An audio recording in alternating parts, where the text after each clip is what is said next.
जब भी कोई बिजनेस स्टार्ट करने का सोचता है तो यूजुअली सब फूड इंडस्ट्री, कॉस्मेटिक, क्लोथिंग इसी में सोचते हैं। और कौन सी इंडस्ट्रीज है जो वो एक्सप्लोर कर सकते हैं, जो ग्रोइंग है और जिसमें लोगों को बिजनेस करना चाहिए?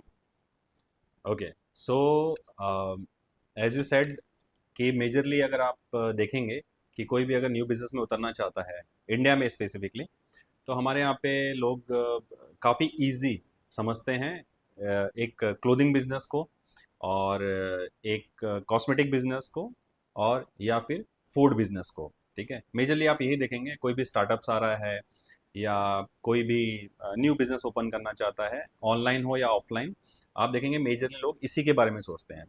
तो इसमें क्या हो गया कि बिजनेस कॉपी करते करते लोगों के पास डिफरेंशिएशन नहीं है कुछ ज़्यादा करने के लिए, है ना। एंड अब फूड की अगर बात करें, जैसे let's take example of food. Food में फूड मतलब वो सारी चीज़ें जो खाने की होती हैं, बेसिकली ये पॉइंट होता है। और क्लोथिंग मतलब क्लोथिंग में आप फैशन भी ऐड कर सकते हैं। वो भी जितने भी आपके एसेसरीज होती हैं फैशन या क्लोथिंग होते हैं, उसमें वेस्टर्न, इंडियन, एथनिक, आप हर तरह की चीज़ें कंसिडर कर सकते हैं। ठीक है। और cosmetic like whatever related to the hair, skin, body, ये सब आप उसमें कंसिडर कर सकते हैं। तो इन सब की अगर आप मेन कैटेगरी और सब कैटेगरीज को देखेंगे, तो ये ज़्यादातर ब्रांड्स इसी में हैं। इसी में ही वो थोड़ा ट्विस्ट करके बेचते रहते हैं, पैकेजिंग के ऊपर बेचते रहते हैं। ठीक है। इसमें बहुत ज़्यादा स्कोप या मार्केट बड़ा है, no doubt Indian market is very big. But फिर उसके लिए उतना एफर्ट, उतना इन्वेस्टमेंट, वो ब्रांड आपको मतलब ओरिएंटेड होना चाहिए। ठीक है, एक विज़न होना चाहिए, उस हिसाब से क्वालिटी आपको देनी पड़ेगी, प्राइस आपके पास होना चाहिए। तो अगर हम इस बिजनेसेस को छोड़ दें, तो अ, ऐसे बहुत सारे बिजनेसेस हैं जो लोगों की नज़र में नहीं आते या उनको उनके बारे में पता नहीं होता। So I will share you, there are three businesses which any one can think about that, और वो काफ़ी अच्छा उसका मार्केट है, काफ़ी अच्छा उसमें एक्सप्लोर हो रहा है, काफ़ी सारे ब्रांड्स उसमें काम कर रहे हैं, बट वेरी लिमिटेड ब्रांड्स।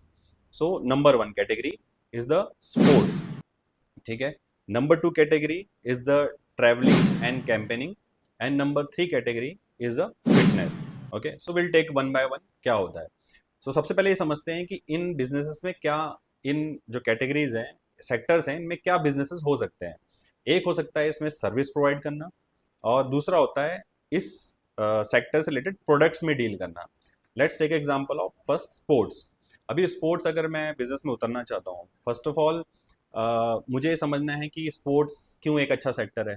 तो स्पोर्ट्स में एक अच्छा सेक्टर इसलिए है कि जो आजकल आप देखते हैं कि कॉलेजेस हैं या स्कूल्स हैं, वहाँ पे इतनी फैसिलिटीज़ नहीं है। They don't have big grounds, they don't have that kind of teachers, right.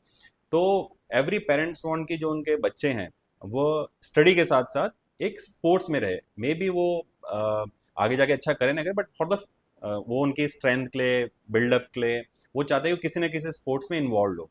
ठीक है। दूसरा, जो एक एज होती है 35-40, जो पुराने लोग काफ़ी स्पोर्ट्स खेल चुके हैं लेकिन ड्यूरिंग देयर लाइफस्टाइल अब नहीं उनको मिलता था, तो वो चाहते हैं कि अब ऐसा कोई स्पोर्ट्स मिले जहाँ पे वो आफ्टर द जॉब या वीकेंड्स पे खेल सकें। चाहे वो एक क्रिकेट हो सकता है, नेट क्रिकेट्स आजकल चलते हैं, पिकल बॉल जैसी चीज़ें होती हैं, राइट, बैडमिंटन्स होते हैं, स्विमिंग्स होते हैं। तो ये जो दो एज ग्रुप्स होते हैं, इनको स्पोर्ट्स को लेके बहुत डिमांड है। दे लुक फॉर कि हमें कोई अच्छी सी जगह मिल जाए जहाँ पे हम खेल सकें। तो इस मार्केट को ये पुल करते हैं। तो एक हो गया कि आपने वो एकेडमी खोल ली किसी तरह की, पिकल बॉल की एकेडमी खोल ली आपने, आपने स्विमिंग खोल लिया, आपने बैडमिंटन खोल लिया, आपने शूटिंग खोल लिया आपने। ठीक है। उसके लिए काफ़ी बड़ा इन्वेस्टमेंट चाहिए होता है, और स्पेस चाहिए होती है, इंस्ट्रक्टर्स चाहिए होते हैं। ठीक है।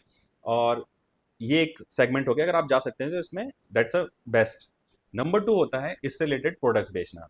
अब इसका मार्केट इतना है कि आप जानते हैं कि मोर देन आई थिंक मेरी नज़र में 50+ स्पोर्ट्स कैटेगरीज हैं अलग अलग। ठीक है।